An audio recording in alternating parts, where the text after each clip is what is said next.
There is a speech in The Merchant of Venice that most people barely remember.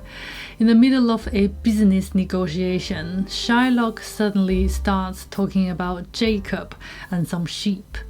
It sounds completely random, but of course with Shakespeare it isn't. Why does Shylock tell a Bible story about a liar who cheats his brother? More importantly, why does Shakespeare think that's the story for Shylock to tell? The answer may change how you see both Shylock and The Merchant of Venice. Hi, it's Nicole from A Day of Small Things.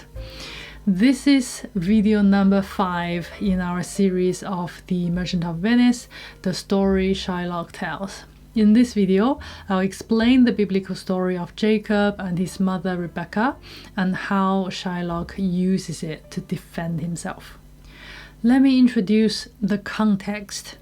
In Shylock's very first scene, right in the middle of his conversation with Antonio and Bassanio, he suddenly brings up a strange story about Jacob and his sheep.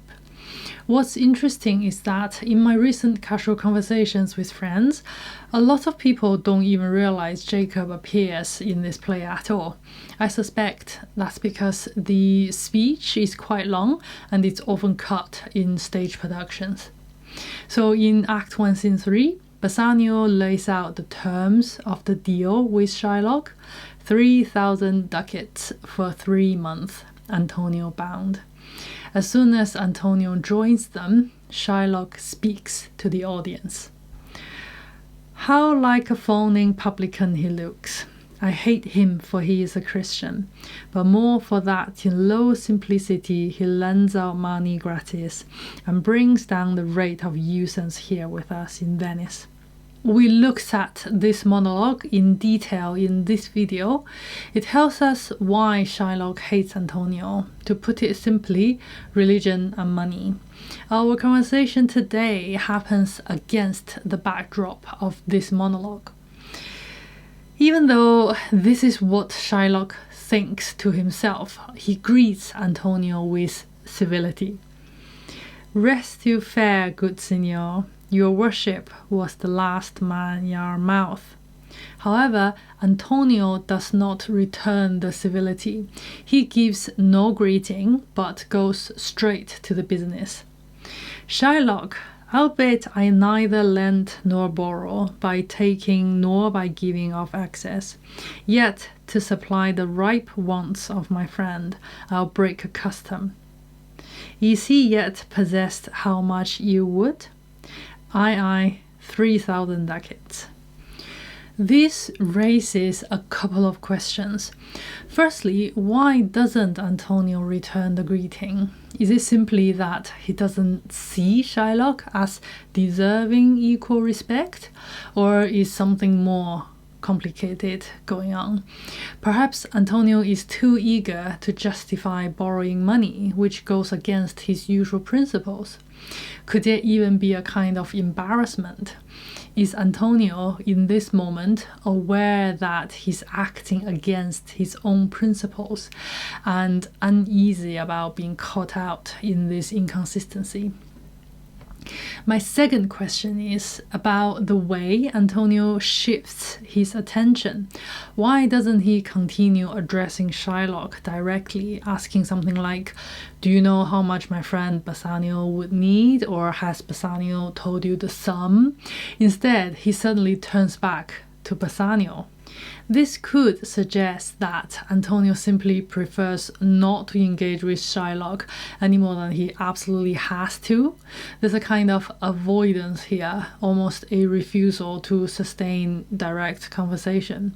And that's what makes Shylock's interruption so striking.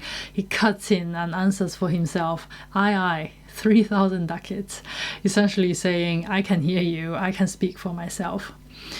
That moment makes the awkwardness much more visible. Shylock refuses to be sidelined, and in doing so exposes the tension Antonio seems to be trying to avoid. But there's another possible way to read this moment. After Antonio declares, "I'll break a custom," Shylock stays silent. He doesn't respond to Antonio's claim that he neither lends nor borrows with interest, nor does he comment on why Antonio is now making an exception. He just lets Antonio's words hang in the air. Again, it creates a moment of tension, almost as if Shylock is waiting or refusing to play along.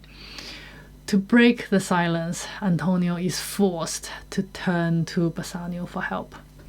The story Shylock tells next, I believe, is his delayed response to Antonio. I, 3,000 ducats, and for 3 months. I had forgot. 3 months, you told me so. Well then, you're bound. When Shylock says, "Well then, you're bound," the business deal is struck and done. They can all go home by this point. But Shylock brings the subject of lending and borrowing back onto the table. I had forgot. 3 months, you told me so. Well then, you're bound. And let me see, but hear you, methought you said you neither lend nor borrow upon advantage. I would love to know if Shakespeare intends a pause between "you're bound" and "let me see." Same with Antonio's speech earlier when he says, "I'll break a custom." Is there a pause before he turns to Bassanio? I reckon you can probably work it out by counting the meter, but I can't do it. I wish Shakespeare borrowed from the way music is written and put in some kind of marker to make it obvious. The pause matters because it changes the power dynamic between the characters. Who's in control of the conversation? Who's been put on the spotlight? Antonio replies, "I do never use it." And what comes next is Shylock's story about Jacob, his mother Rebekah, and his uncle Laban. We'll focus on Rebekah today. It seems completely random at first, but with Shakespeare, nothing is ever random. The challenge is to figure out how the pieces fit together and why the story matters to Shylock and to the play as a whole.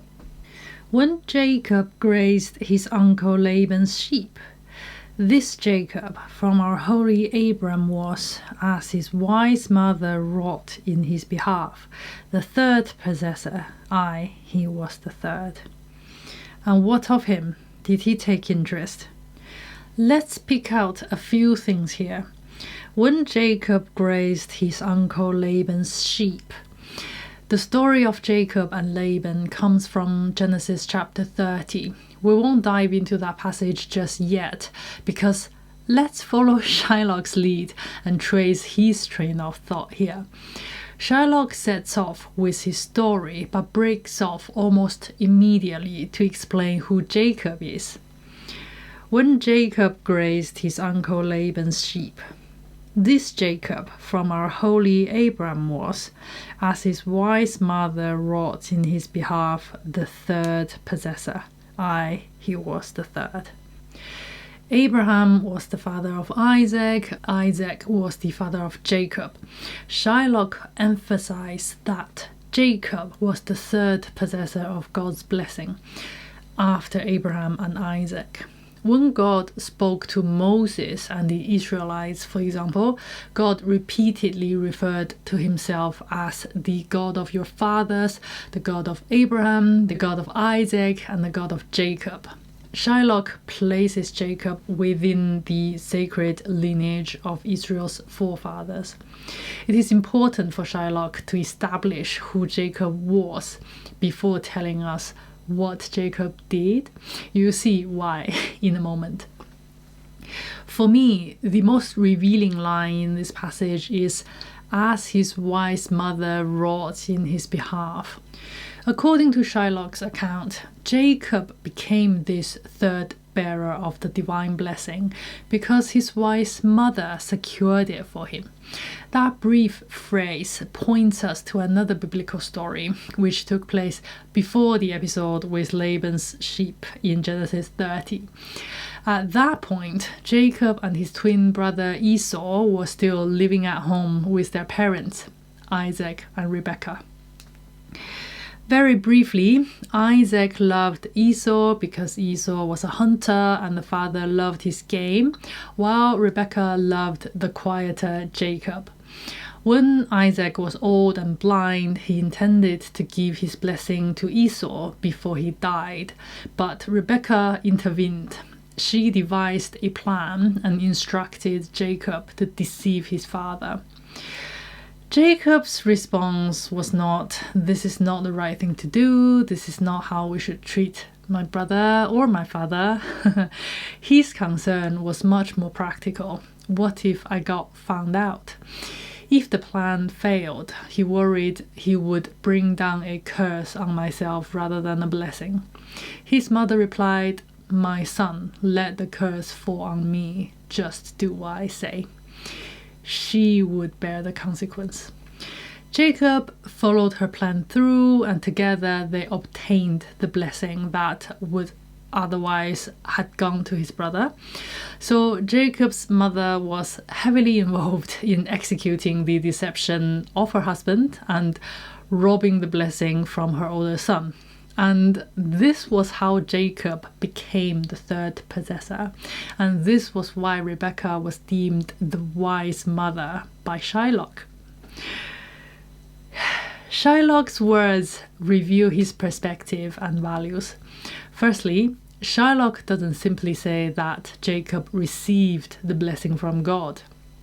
He goes out of his way to mention the role of Jacob's mother. His wise mother wrought in his behalf. In other words, Jacob's rise to this privileged position was not a straightforward inheritance. It involved strategy, intelligence, and a degree of human intervention. Secondly, wisdom is associated with cunning. It lies in Rebekah's ability to outmaneuver others and achieve the desired result. Intelligence, strategy, and even deception are presented as forms of wisdom. In Shylock's reading of the biblical story, cleverness and successful manipulation are not moral failings, they are qualities to be admired. And that's an important lens through which to understand everything that follows. At this point, you might be wondering, what is God doing in all this? Isaac was blind. Was God blind too? How could God allow Jacob to receive a divine blessing through what looks like blatant lies and wrongdoing? That's a very good question, and it leads us to profound truth.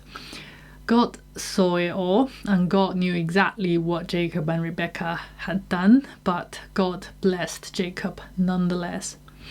Genesis chapter 28 says, Jacob had a dream in which he saw a stairway resting on the earth, with its top reaching to heaven, and the angel of God were ascending and descending on it. A scene you can actually see on the front of Bath Abbey in Bath.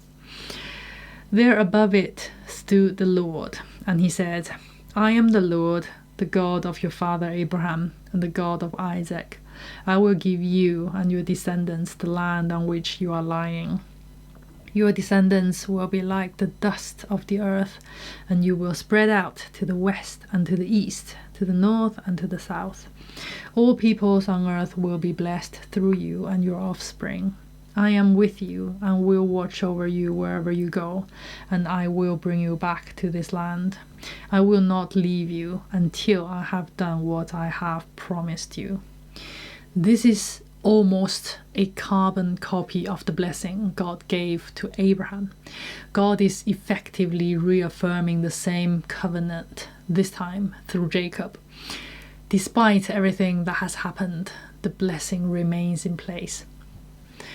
Shylock's reasoning seems to work like this. If God blesses someone, the person must be virtuous and worthy of that blessing. And if that person is worthy of that blessing, then God must approve of whatever they do. In our case, if we follow the same logic, God blesses Jacob, therefore Jacob must be a good guy. And if Jacob is a good guy, then the deception through which he obtained the blessing must somehow be justified as well. Whether or not we agree with that logic is another matter, but it appears to be the way Shylock reads the story. He looks at the outcome, the fact that God blesses Jacob, and works backwards to a moral endorsement of Jacob's actions. Shylock and Antonio's conversation doesn't end here. Shylock has more to say about Jacob. We'll look at it in another video. But the key question is the same. How are we supposed to understand Jacob?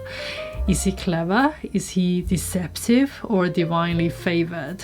A bit unfair. And if Shylock chooses Jacob and Rebekah as figures to admire, what does it tell us about Shylock himself? I'd love to hear what you think. Let me know in the comments. That's all for today. Thank you for watching. I'll see you in my next one.